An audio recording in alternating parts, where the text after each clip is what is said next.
Sorry about that. Looks like we had a little glitch, so we'll keep carrying on here. We'll move into our main topics now. The first one we wanted to address is migration, that being the net inflow and outflow of population between our two states. I mean, comparing our two states. So for the state of Washington, the average over the last 3 years has been right around 90,000 incoming per year. It ranges between like 87K and 90K, so roughly 90,000 every year for the last 3 years. And I think going back even further, I think maybe 5-10 years ago the numbers were less, but in recent times, like I said, the last 3 years, it's been a pretty steady 90K per year. Less meaning though that there were still people coming in, but I think not. it was like in the 40 to 50K range. When I look back at like the early 2000s, it was more down in the 40, 50K incoming as opposed to 90 now. I ask because it's the complete opposite, as you might imagine, in our state. Over for about the last decade, 07 to 2016, we've lost about 1 million people, and your number is, from my reading, is about what our number is annually flipped. We're losing about 100,000 people every year now. And it's funny, they go and I read articles and I guess they can do a pretty good job of tracking where these people actually go. And primarily people are leaving California to go to Texas and Florida. Which isn't all that surprising given some of the stuff we were talking about in the episode earlier. But what's funny is you even have there's even industries. That might be a strong word because I'm not sure how many people are actually doing this, but there are definitely businesses that have cropped up and are created that will assist Californians in relocating to areas in Texas or in Florida. That's how popular the outflow is getting. It's a big deal now, and when you've got support industries around something, it's becoming serious. And I think that's the general trend, and I don't see why that trend's going to stop anytime soon from California. Yeah, because obviously we don't see any sign of tax decreases or tax cuts coming to California, so there'd be no reason for people to stick around or migrate into California if the taxes are going to keep getting, the cost of living in general is going to keep getting more and more oppressive. That's precisely it. They say during elections people vote with their pocketbooks. Well, they also with their feet and their pocketbooks in this situation, and you could pretty much move to any other state other than New York, New Jersey to some degree, but your dollar is just going to go further in other states than California now. So I can't blame people for leaving. Oh yeah. Our second topic that we're going to hit is tariffs, and that being the tariffs that the Trump administration has levied on numerous products, and then that also spurned the retaliatory tariffs by other nations on stuff we send to them. And for Washington, that's hit us particularly hard in the agriculture area, that being particularly apples and cherries. Those are the two big produce items that we export. And the big exporter, the big country we export to is China. And they have placed tariffs on those as a retaliation. And therefore, they are not, the demand for sending stuff there has gone way down. So there's a lot of farmers, a lot of orchard growers of both apples and cherries on the east side of the state that are already feeling this. Even though these tariffs are relatively new, it hit them pretty immediately. There were numerous articles in the newspaper, within weeks after the tariffs were enacted, that they were already feeling the crunch. Same exact for us. Even though I mentioned earlier in our discussion about how farming was, in terms of gross state product, was on the low side. When it comes to exports, and when we're talking China, it's all about ag for us too. Right. In the valley, like I mentioned, a lot of nut trees. That's been a big, huge consumer by China, and that's been a huge target. They say pistachios have a tariff now of 45%. Almonds have a tariff of 50%. And again, when you go up and through the valley, drive up and down the valley, you just see trees everywhere. So they're going to feel that for sure. Not to mention, just in general for California exports, according to the California Farm Bureau, China was the number 3 foreign market for California. So, and they're already considering adding another 25% tariff. In general, I was mentioning nuts earlier, but in general, 25% tariff on top of the 15 that already exists. So the China issue for agriculture, which is obviously common between both our states, is a big, huge issue. And just a quick side tangent on what you talked about before we move on to our next deal is you talked about pistachios and almonds, and those are both crops, trees that require a ton of water, you're a perpetually drought-stricken state, so I'm sure that's created its own set of controversies there, You see billboards. There is. It obviously trickles over into the political realm because of just where industries align politically. But you see all sorts of billboards and discussions in the valley about water because of what they're doing or not doing in terms of reservoir construction, water saving, when it does rain, when we do get water. So no question, that's a big issue. One other thing that I wanted to tack on to tariffs is it's kind of a secondary effect, and I know the same exists, I think the same exists in the Seattle area, and you've even talked about locally here in terms of ports, in terms of shipping. We have the Port of Long Beach, which is probably our major import-export area in California, though I think San Francisco has obviously some to a degree, but the Port of Long Beach is huge. They say 50% of all the traffic through the Port of Long Beach in Southern California is from China. Wow. So they're already starting to, as you mentioned, they're starting to see the effects in the ag industry, and at the port they say they're already starting to see just demand decrease, which is starting to trickle into some people being laid off, non-union jobs being lost. Obviously, still a ton of goods and services or goods are flowing through the Port of Long Beach. But nonetheless, when 50% of your traffic comes from one country, China, and you've just decided to import or levy, and you have a tariff war going on, inevitably the ports are going to be affected. And that's interesting. I don't have the numbers on it, but I would imagine Seattle's the same way, because Seattle's our big port in the Northwest with a lot of shipments going in and out heading to China. And I don't know the percentage-wise, but I would imagine they've seen a decent downturn because of this too. So just geographically, the connection or the routes, the shipping routes between Seattle and China would be huge. Yep. So we'll move into our next topic, which is some boondoggle state projects that keep draining the taxpayers here. One, I've got two of them. One locally here in our area, and another kind of funny / sad one up in Seattle. So the one for here in our local area that was a big deal several years back, maybe even as far as, I know at least 4 years, maybe more than that, was the construction of the replacement of the I-5 bridge that connects Vancouver, Washington to Portland, Oregon. So it goes across the Columbia River and connects the two states. And it's an aging bridge. I want to say, I should have had my stats on me for that. I want to say that bridge dates back to pre-1940s. I mean, I was going to say 50 years, but it's had some retrofitting. Years, and it's had some retrofitting and some refurbishments, but it's still as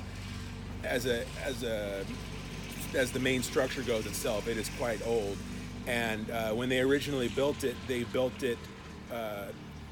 didn't really, I guess they didn't factor in all the traffic, the vehicle traffic that would be using it on a daily basis. So they built it as a drawbridge. It's low enough to the Columbia that anything basically beyond a recreational yacht, anything bigger than a yacht, they're going to have to raise the bridge for.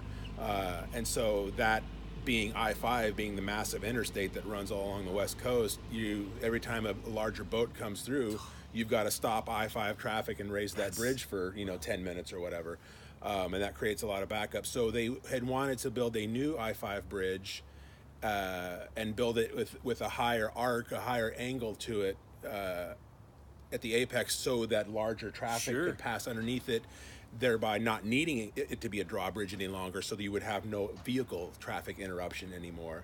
The big sticking point was being that it's connecting two states. You've got to have agreement from both states to build this joint project. And so the big disagreement was the light rail, which is operated by the city of Portland, PBOT, Portland Bureau of Transportation is what they call it. It's called TriMet, and they operate both the bus service and the light rail service. Which we were joking about. Wes and I were talking earlier. We were joking. I was recounting to Wes that I remember, and I guess it wasn't, but a little bit after it got built, I remember coming up here to see you guys riding it. I thought it was great, maybe about 6-7 years ago, I rode it once, and there was a little bit of a knife incident on a train. But I remember it as being great. But again, you say the fact that might have changed, and that's playing into all this. And it has gotten progressively worse over the years, because we moved here back in '91, and I remember, and I was in middle school then, and we'd occasionally, just because we didn't have anything, we had, well, in the Bay Area where I grew up, we had BART, but that was more like a subway. Oh, right. It wasn't as nice, and obviously Portland's kind of picturesque. So we kind of took advantage of Max and rode Max for fun a few times, and it was okay back then when I was in middle school and high school.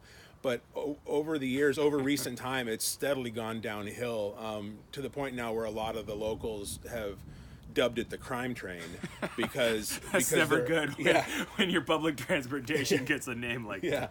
Because it has, like John was witness to, and we even had a very serious and sad case last year where a couple people were stabbed to death on the train. So I mean, it's getting worse and worse. You have particularly with the homeless population, which we'll talk about in a bit as it relates to Washington, but the homeless population in Portland is every bit as big of a problem as Seattle, and they utilize the light rail to travel around or whatever, and they hang out at the platforms, the stations, and to go along. Obviously, the homeless population brings with it a lot of mental illness and instability and violence, and that kind of makes its way and has spilled onto the train. So the whole crime train moniker is that we basically, the local politicians and citizens in Vancouver didn't want two things. The cost was going to be huge to bring light rail over, and they didn't want that added element of potentially importing a lot of the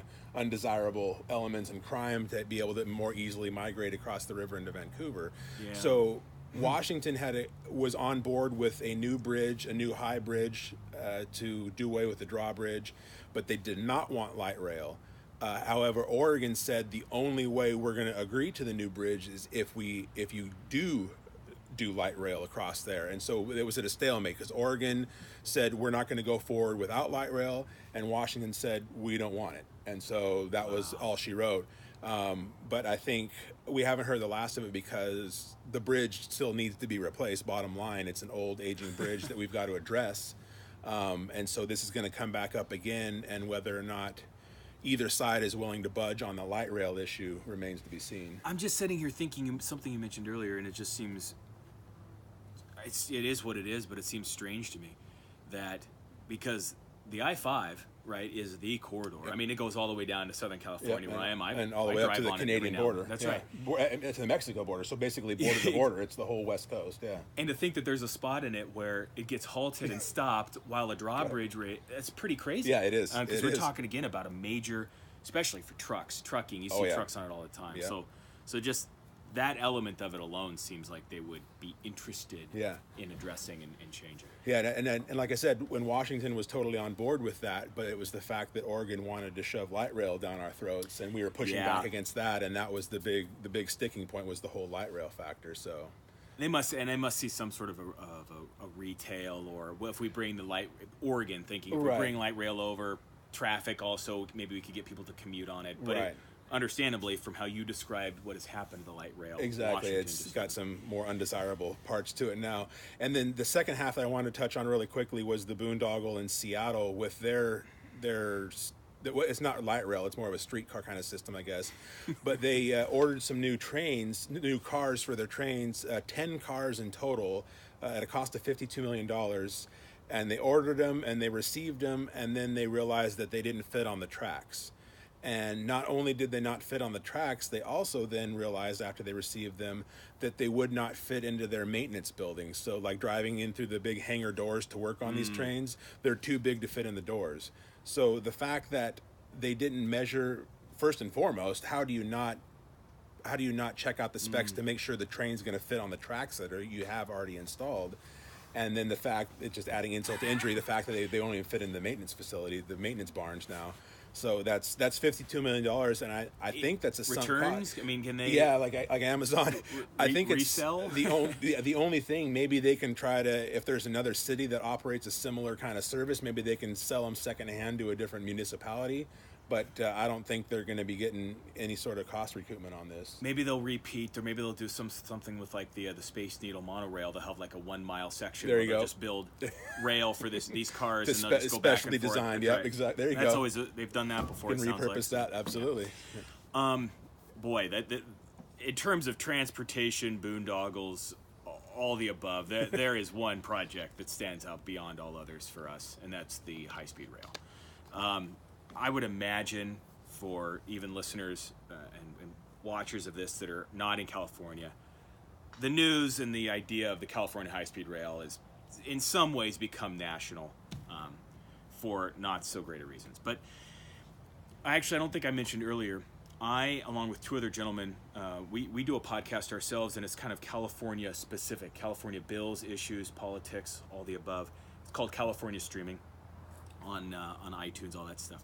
And we've talked about this issue in the past, and so I've kind of brought over some of the statistics just to bring you and the watchers up to speed a little bit, to kind of take you down the path of just how bad this thing has gotten from a cost perspective, a time perspective.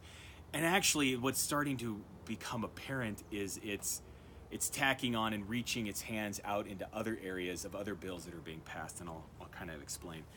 So back in 2008, the whole high-speed rail concept was to connect the two major cities that we've been talking about so far in California, San Fran and the LA area. Okay. When we've talked about this earlier, you brought up the point, and it's true, that there is currently rail that connects the two. It's used by Amtrak, and it's part of what they call the Amtrak Coast Starlight that goes all the way from Los Angeles up to Seattle up here. And during that trip, you go from Los Angeles through the Bay Area. East Bay, Oakland area, but nonetheless, through the Bay Area. We'll just call it roughly the same spot. But it takes 12, 14 hours at least to do that trip. Okay, so the whole concept was, well, there's a lot of commerce happening, a lot of population between these two areas. Let's see if we can't connect them up with a high-speed rail. And that's how this thing was originally touted. The speeds would be 180 miles an hour, 160, 100, much faster than current rail, for a cost of $33 billion. Part of the issue was also the original estimates of ridership. I'm not going to get this exactly right, but I think they put together initial estimates that assumed that we would be experiencing the same level of ridership to begin with that currently exists on the most successful Amtrak corridor that's on the East Coast between D.C. and then like New York, Boston area, which take the Acela train, the faster train, which takes a ton of people between those two sectors, politicians, banking, all that. Yeah. They were assuming that was going to be the ridership, without question, out on the West Coast in an area that historically has not had a lot of train participation. But apparently all that was going to change once they built the high-speed rail. So fast forward a bit, we, California voters, passed Proposition 1A in 2008 to help fund, through a bond measure, to help fund this. The interesting thing about Prop 1A is it had tacked onto it a lot of things that was being promised for the rail, basically saying, yes, we agree to this bond and we'll pay if the high-speed rail actually goes this speed, if it gets between the two cities in this amount of time. So it had some, and now there's lawsuits because of that, because it's very apparent through kind of reanalyzing the numbers, through discussions, well, they may not be the same speeds as we thought it would be. It's certainly not going to be the same cost as we'll get to. The cost currently is up to, and the latest estimate is now $77 billion. So we started at $33 billion. We're now at $77 billion. I read an article last week. I think the thing's over $100 billion now. Wow. Best estimates are $100 billion. They recently did a little poll back in March. Only 31% of us, California voters, actually want to keep paying for it. And that's the big issue that you start to hear about in conversations and interviews with whether it be politicians or people who work for the High-Speed Rail Commission. They kind of look at you and look into the camera and say, we've already started, construction's begun, we have, 5, 7 miles, whatever it is, already constructed, so we can't stop now. Yeah. Too late to go back. And they're only a couple let's say they're a couple billion in, and they're willing to just blow the other 98 billion only because we've already started with the first couple billion. I mean, that's the kind of thinking that goes on here. Wow. I go back to the point where I said this is kind of reaching into the other areas of California, and this is kind of sucking in and creating more boondoggles, because what they've already done is they've said we have a cap and trade system in California. Yeah. Jerry Brown, our governor, who's about to term out, back in 2014, had to agree to and said, okay, well, in order to help kind of sort of shore up the funds for this, we're going to agree to reappropriate 25% of our cap and trade revenues to the high-speed rail project, because it's green and because it kind of goes along with the mandate of the cap and trade stuff, and it's going to save. So for extra financing for the high-speed rail, what we're also getting into is we passed a gasoline tax measure back at the beginning of this year, and it raised our gas taxes, I don't know, 30 cents, 40 cents in the state, something like that. Well, it became very apparent that, actually what that might be going towards is general fund spending and high-speed rail spending, because they opened up the umbrella for me paying my gas tax at the pump, fueling my car. Right, I know that we're supposed to use that money to help repair the roads that your actual car drives on, which is why we're taxing you in theory. But no, the high-speed rail is technically also transportation that you may inadvertently benefit from someday also. So we're going to use the tax money that we've raised through the gasoline tax to siphon off into the high-speed rail project. Under the big transportation umbrella. Yeah, exactly. Yeah. So this thing has become a magnet just for all sorts of slush dollars, which is just trying to chase it, I guess, towards the $100 billion mark. Yeah. And really, one of the last points is what's really causing this, and my opinion is they knew these sorts of issues to start with, but all of this is happening under the umbrella of jobs. No job is too cheap to generate, and so these jobs are obviously very expensive because of all these costs. But one of the things that's now becoming very apparent and really, I think, driving the projected costs is to get from San Francisco to the LA area kind of is two stages. You go from San Fran into the Central Valley. That's geographically, that's not that hard to accomplish given the foothills and such. Even though when you look at the way that they've laid out the rail, it's very obvious that there was backroom deals as to go to certain people's towns as they snaked their way from San Fran right over to the Central Valley. But once you get to the Central Valley, very fertile, very flat, open land. So they can head down the Central Valley, again, not cheap construction to do all this stuff, but with relative ease. The problem becomes when you get to the south of the Central Valley, and now you have the LA Mountains. But you got to get over the LA Mountains into the LA Basin. And now the problem is they're going to have to tunnel. And they're going to have to tunnel through mountains that are basically the San Andreas Fault runs right through them. The major earthquake area in California. Yeah. So that has just added to the projections for that sort of excavation, earthquake retrofitting of those tunnels. Do you know how many miles of tunnels that would be? This is just estimating on the top of my head, and obviously, they're probably going to be able to pop out in certain areas, but I want to say that what do you call the thickness or the north-south distance of that mountain range has to be a good 20 to 30 miles. Wow. It's the mountain range where we have some of our skiing, like Big Bear, Lake Arrowhead, recreational areas with big lakes and mountains that people use in the LA area for skiing. I mean, these aren't like little foothill areas. You don't think of LA in mountains typically, but this is the mountain range that exists on the north end of Los Angeles. The ocean borders the south, and this mountain range kind of creates the basin by bordering the north. So they got to get through those because they got to get down to the LA basin apparently to make all this work, and that's just going to be ridiculously expensive. And the last stat is, as of May in the Los Angeles Times, the $77 billion is already 20% greater cost than it was 2 years earlier. So if we continue this trajectory, $100 billion, it makes sense why they're saying it's going to be $100 billion. That's going to be no problem at all. but we're apparently not going to stop anytime soon because we've already started. Yeah. So that is easily the biggest boondoggle, both just general construction and transportation wise in the state. Right. We have, I'll spend 1 minute. We do have a local issue too, which kind of highlights in Santa Barbara. I don't know a lot of the spending stats on it, but it's a freeway widening project that's been going on for a good 8 years now. They project it'll be going on another 10 years to widen. It's to widen the 101 freeway by 1 lane on each side. All said and done, it's going to be 20 years to do it, and it's only a stretch of, I would say, 25 miles. Wow.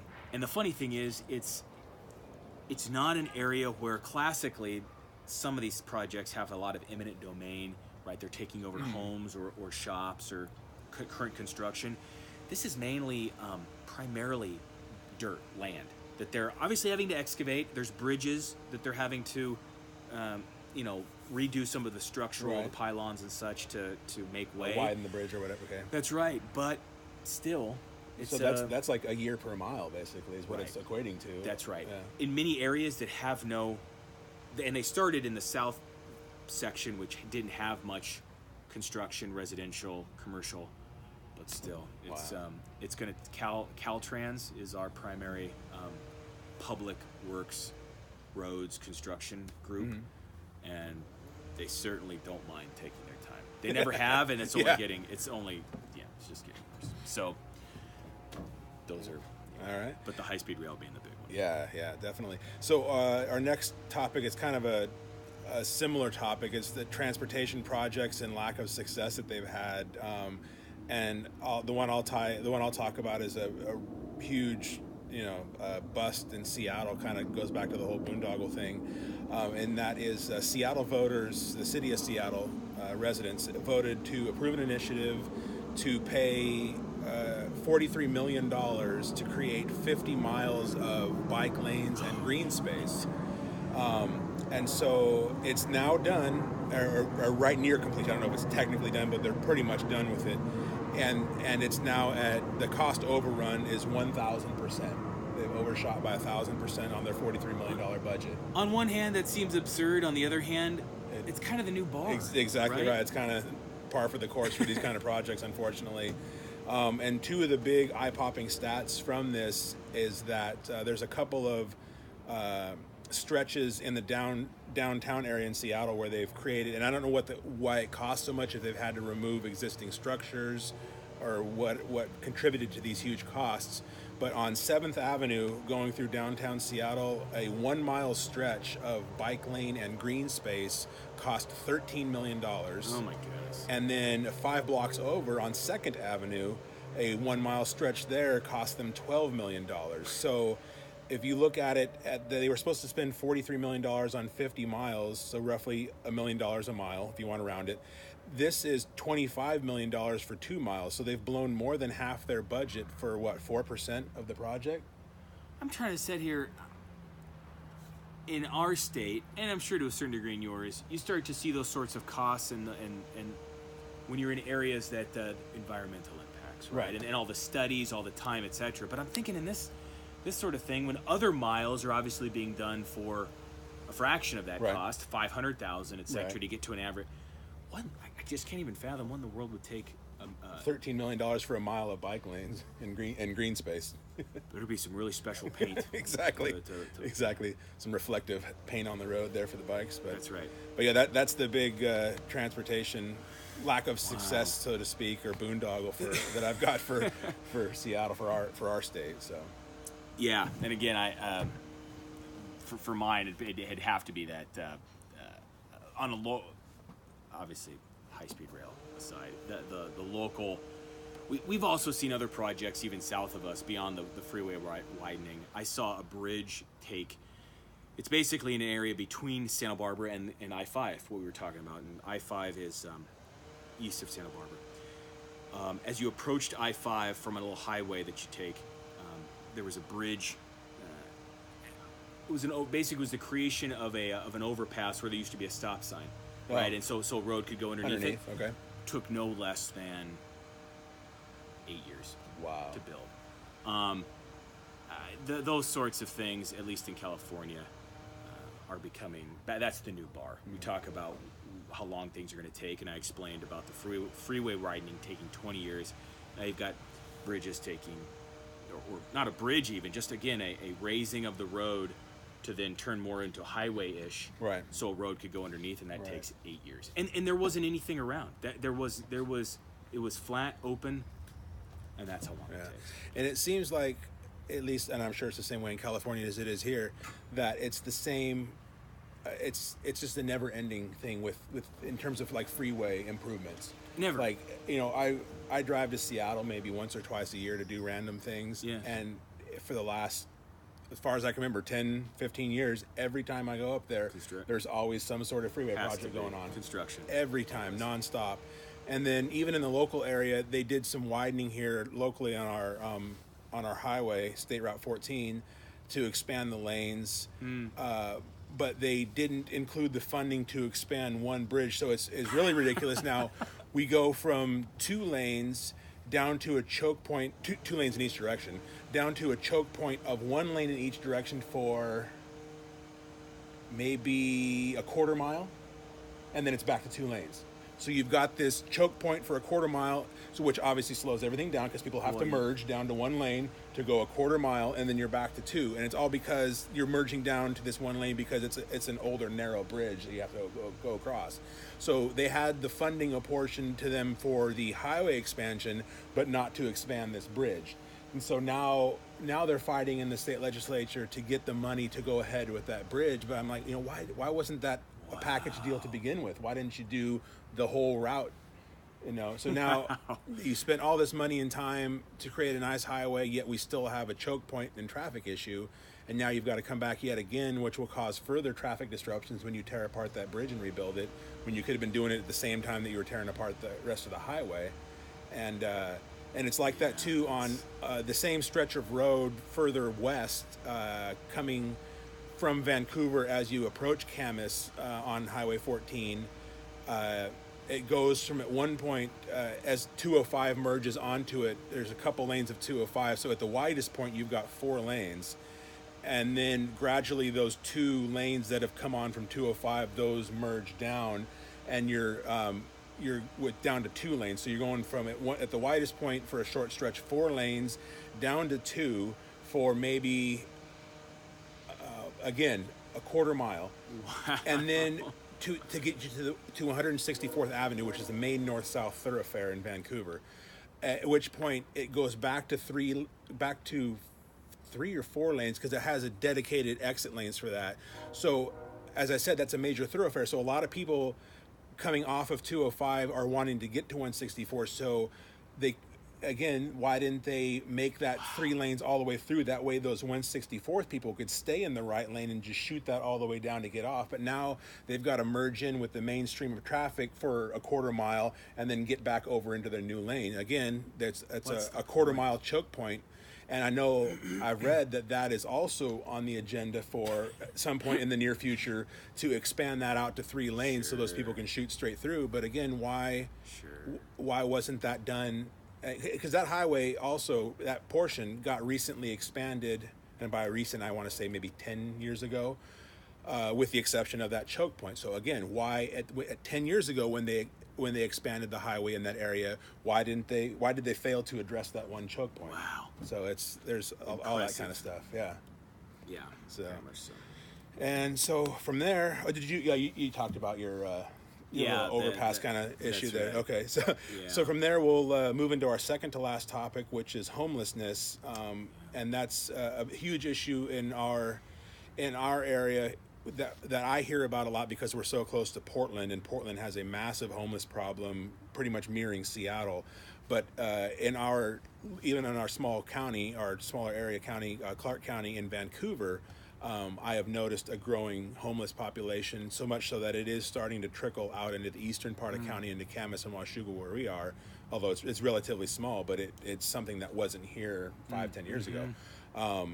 But in Seattle, it's become a major issue with the whole tent cities, people lining sidewalks with tents and these encampments. And as of the end of 2017, the figure that they had was there was roughly 12,000 people in Seattle, downtown Seattle, living on the streets.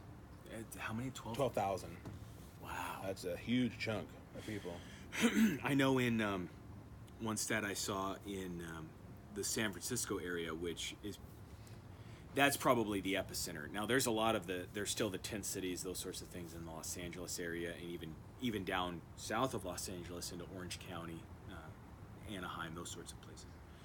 But probably the epicenter in California that's always talked about is San Francisco, right? And there you've got unsanitary issues. They throw about $250 million a year just in San Fran at the homeless issue. And a large portion of that, I forget the exact stat, but it's easily in the tens of millions of dollars, is purely on cleanup. Wow. Because you will come across bags, or not even bags, but feces on the sidewalk, broken needles, that I want to say there's even a map or an app that helps you navigate around so you can avoid that. That's right. The areas that are most known to be, heavy with that stuff. Heavy with the raw sewage on the streets. Yeah, and we talked about this earlier, you and I, but part of the issue here is when it comes to throwing money at these issues and construction of beds, construction of facilities to feed and house.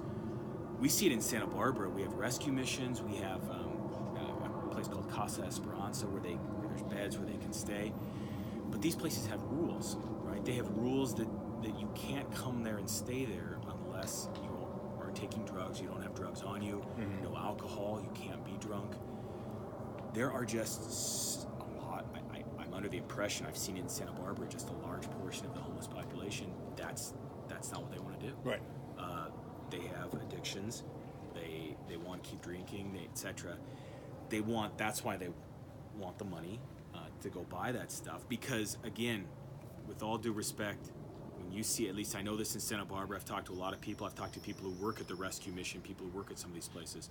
When you see signs that say hungry, please give money, I know in our town that you can find no less than half a dozen places that will give you a meal. It's not a food issue. Right. It's available to them. It's a finance issue for other things that they want to repurpose that for other money or other purposes. Sorry, yeah. But I know in Santa Barbara, two areas actually. There is a big story in San Fran a couple of months ago. There is a big medical conference that used to occur every 2 or 4 years or something. I read about this. In San Fran. They are no longer going to go. And the reason they said is this reason right here. Yeah. They were just fed up with the harassment and dealing with the people who would attend their conference and then spread out into the city to walk around, go around, shop, do whatever.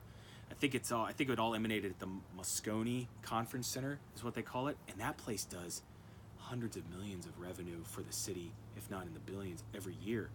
So when you've got medical conferences, tech conferences have since moved down to the San Jose area, Mountain View area, hosting their conferences rather than up in San Fran where they used to for that very reason.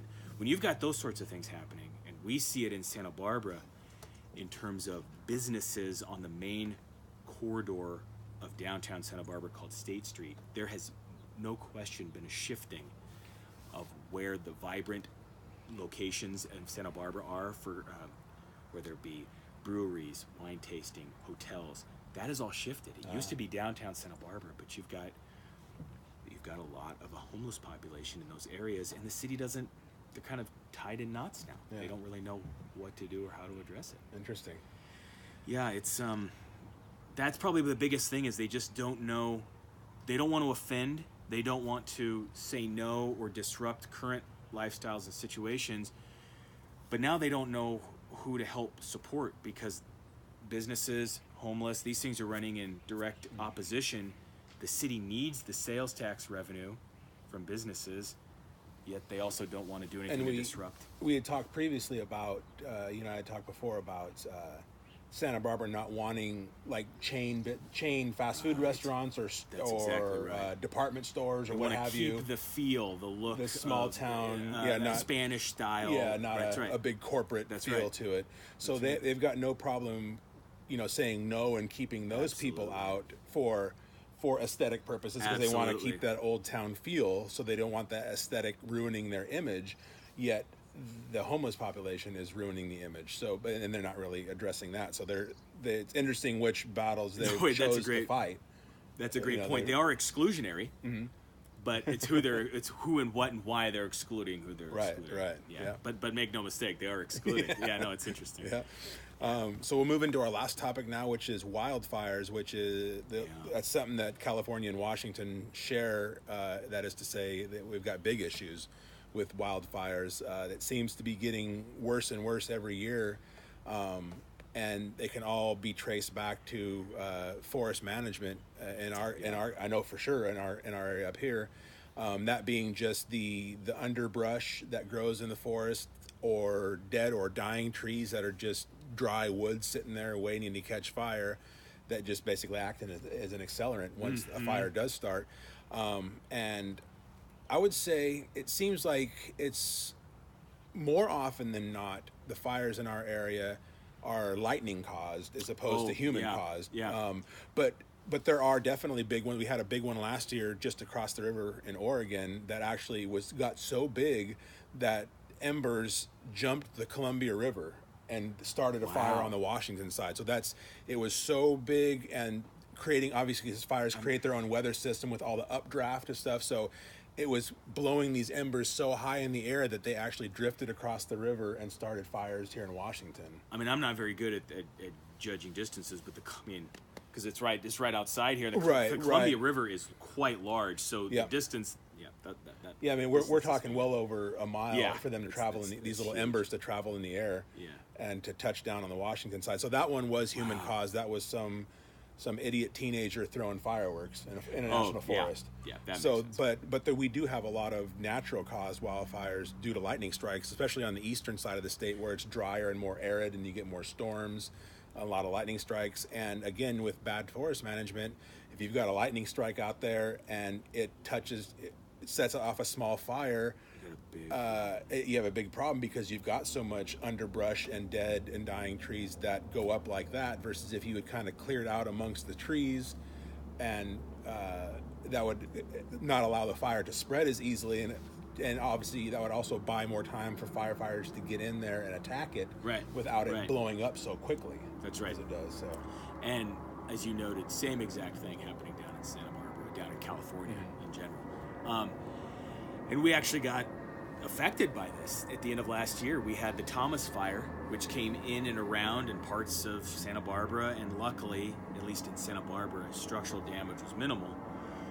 But because of all of the burning that happened, because the fire did get out of control and they couldn't contain it in time and had to let it, do its control sort of thing, it burnt out all the vegetation, which then left it primed for the rains that we had to cause the mudslides that we had that took out a lot of homes. That caused some serious damage, yeah.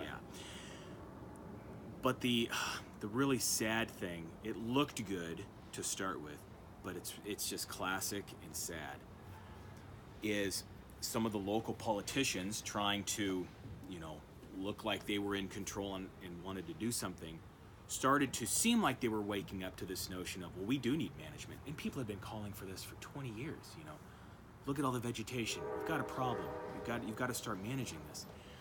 So they wrote a bill, and the bill looked good that it was going to be forest management. But then somebody wrote an op-ed in one of our local papers, and you dive way down into the bill. And what you see is they had all of this talk and blustering about we're going to do management, except for the local chaparral.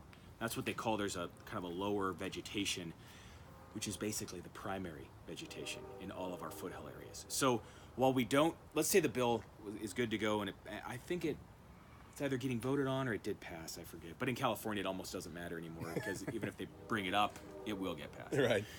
So we're probably good for the next 15 to 20 years in our area because everything just burned. Right, yeah, you cleared out. But this won't do anything to once all the chaparral and other stuff grows back. Now you're basically told, well, you can manage the other stuff, even though that's only a fraction or a small percentage of what you actually would need to manage in order to mitigate actual disaster. Yeah. And so I just get a sense that the same thing is happening all over the state. I actually have a statistic from, this was in the Arizona Daily Sun newspaper. They said between 1960 and 1990, there was about 10 to 12 billion, and they measure it, I guess, in what's called board feet. There was 10 to 12 billion board feet of timber removed annually from the national forests. Wow. And this is from the Forest Service.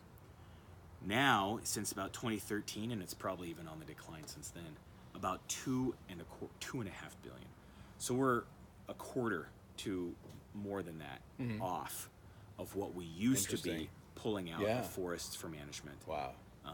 And I can only imagine it's from all these the whole host of environmental issues. People doing the scare tactics of, well, if you let forest management happen, it'll basically be logging, commercial logging. Yep. Like you've said, they're just going to cut everything. Right. I think that's what these people generate in terms of the fear. But, Yep, exactly. Yeah, it's unfortunate.